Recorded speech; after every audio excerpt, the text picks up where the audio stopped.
They all walked away, didn't they? One by one, they left.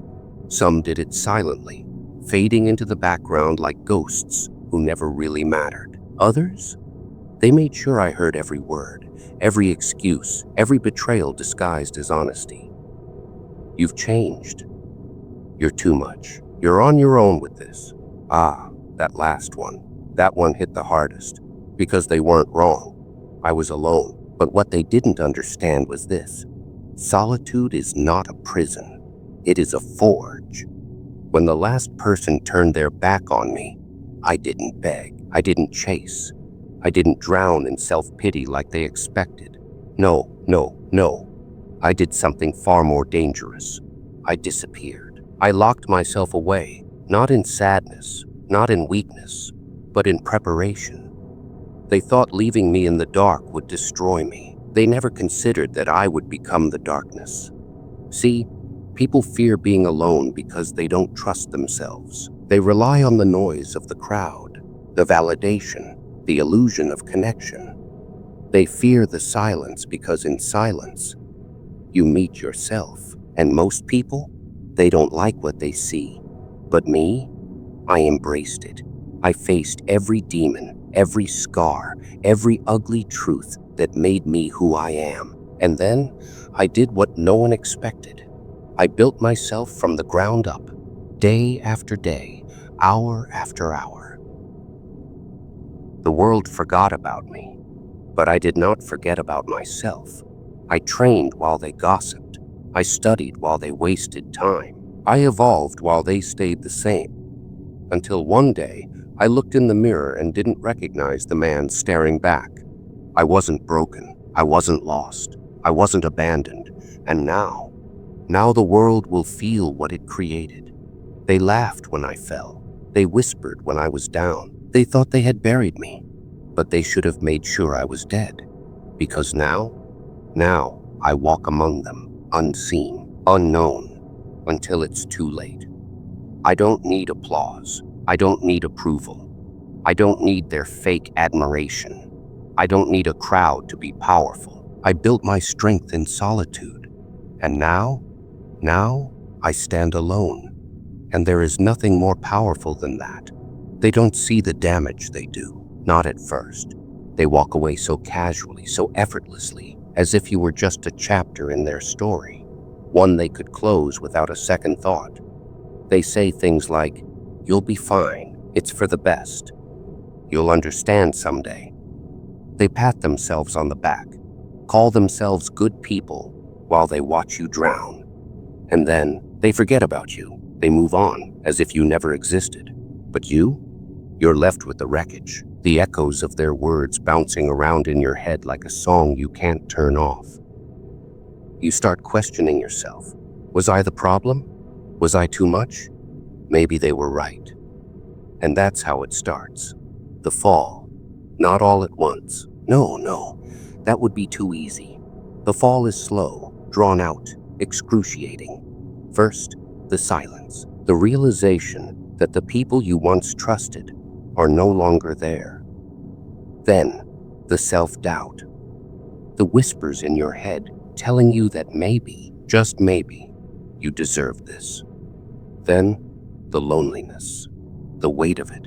The kind that wraps itself around you and squeezes. That's where most people break. They run back, begging to be accepted again. They apologize for things they never did. They shrink themselves to fit into spaces that no longer deserve them. They become desperate to feel wanted.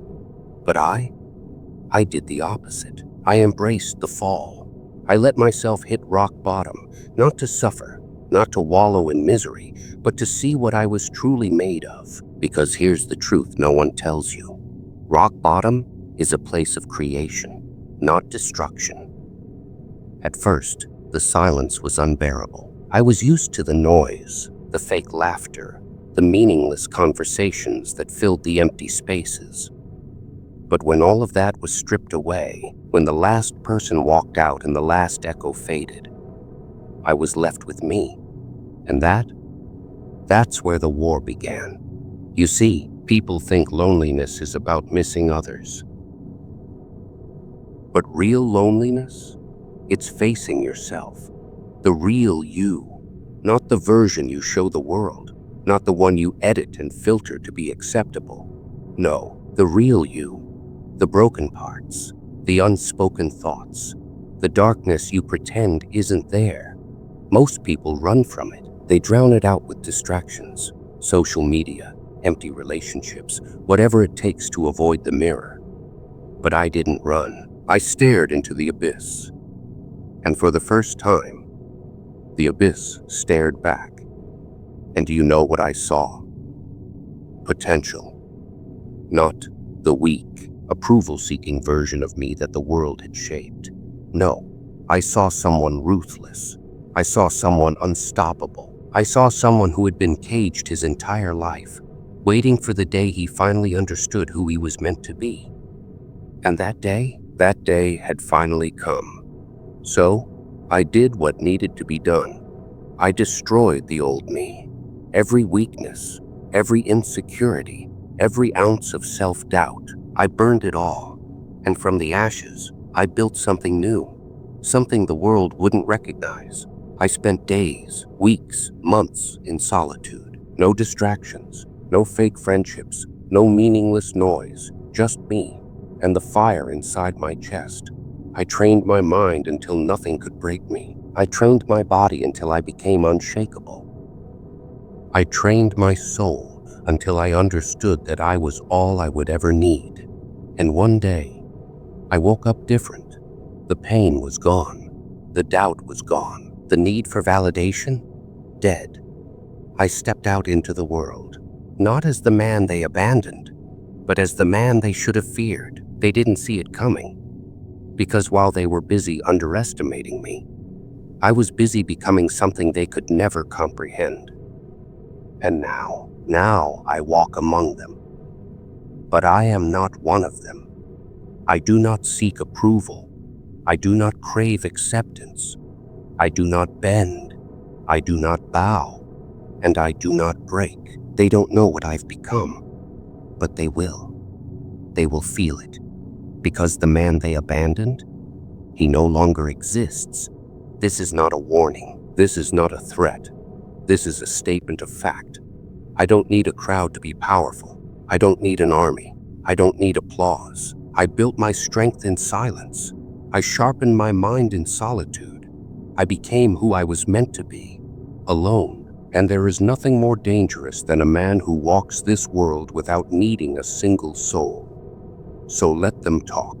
Let them laugh. Let them believe they've won. Because in the end, when the dust settles and the illusions shatter, I will still be standing, and I will be standing alone.